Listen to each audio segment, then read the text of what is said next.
Assalamualaikum warahmatullahi wabarakatuh. Perkenalkan, saya Yurike Maven dengan NIM 17030081.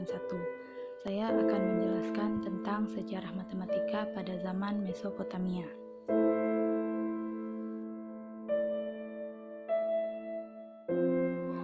Mesopotamia terletak di bagian utara kawasan Mediterania, tepatnya di antara sungai Tigris dan Eufrates. Saat ini Mesopotamia merupakan daerah di wilayah Irak, Syria, dan Kuwait. Berbeda dari peradaban Mesir atau Yunani yang merupakan suatu bangsa, peradaban Mesopotamia memiliki beberapa kelompok budaya dari negara-negara Timur Tengah.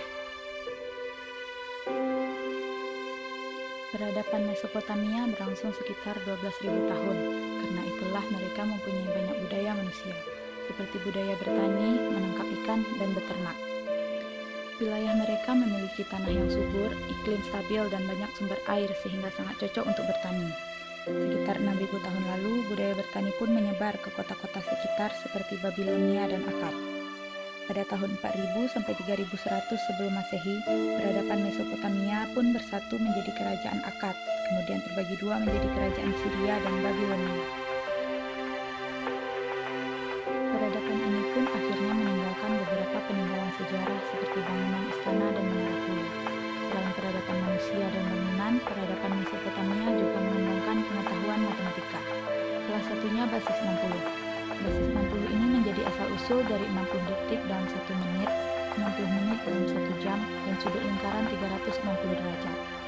Selain itu, mereka juga mempelajari benda langit dengan ilmu matematika.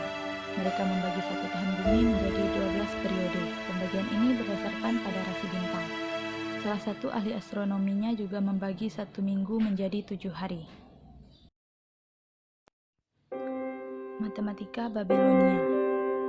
Matematika Babilonia merujuk pada seluruh matematika yang dikembangkan oleh bangsa Mesopotamia sejak permulaan Sumeria hingga permulaan peradaban Helenistik. Dinamai matematika Babilonia karena peran utama kawasan Babilonia sebagai tempat untuk belajar. Pada zaman peradaban Helenistik, matematika Babilonia berpadu dengan matematika Yunani dan Mesir untuk membangkitkan matematika Yunani. Kemudian di bawah kekhalifahan Islam, Mesopotamia terkhusus Baghdad sekali lagi menjadi pusat penting pengkajian matematika Islam. Pengetahuan matematika Babilonia diturunkan dari lebih 400 lempengan tanah liat yang digali sejak tahun 1850-an. Ditulis di dalam tulisan paku, lempengan ditulis ketika tanah liat masih basah dan dibakar di dalam tungku atau dijemur di bawah terik matahari. Bukti terkini matematika tertulis adalah karya bangsa Sumeria yang membangun peradaban kuno di Mesopotamia. Mereka mengembangkan sistem rumit metrologi sejak tahun 3000 sebelum Masehi.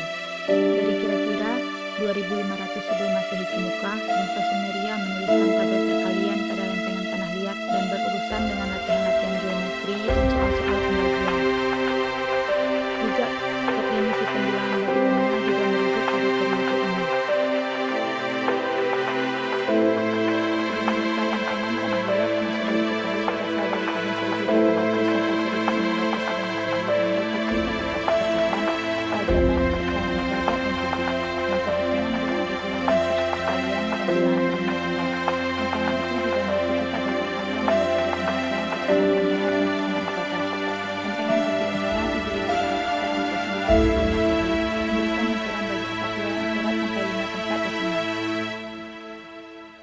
Matematika Babilonia ditulis menggunakan sistem bilangan seksagesimal.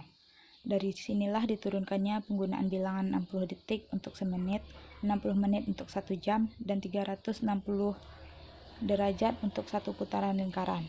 Juga penggunaan detik dan menit pada busur lingkaran yang melambangkan pecahan derajat.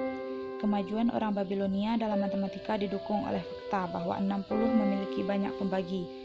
Babilonia memiliki sistem nilai tempat yang sejati, di mana angka-angka yang dituliskan di lajur lebih kiri menyatakan nilai yang lebih besar, seperti di dalam sistem desimal. Bagaimanapun mereka kekurangan kesetaraan koma desimal, dan sehingga nilai tempat suatu simbol seringkali harus dikira-kira berdasarkan konteksnya. Pada peradaban Babilonia juga ditemukan ilmu geometri. Geometri Babilonia berhubungan erat dengan pengukuran praktik yang dimaksudkan untuk bisa mendirikan berbagai bangunan yang kokoh dan besar. Bangsa Babilonia mengembangkan cara menghitung luas dan volume. Ciri utama dari geometri Babilonia adalah bercorak aljabaris. Selain geometri, pada peradaban Babilonia juga ditemukan aljabar, aritmatika, dan nilai akar kuadrat. Diopantus merupakan bapak aljabar bagi Babilonia yang mengembangkan konsep-konsep aljabar Babilonia. Terdapat 100 masalah persamaan di kuadrat atau pangkat 4 yang belum terpecahkan secara simultan, misalkan seperti contoh di bawah. Yang terbentuk persamaan pangkat 6 diubah ke bentuk kuadrat pangkat 3. Neugebauer mendapatkan 2 buah masalah deret yang sangat menarik pada tablet Leffer sekitar tahun 300 sebelum Masehi, yakni seperti contoh berikut.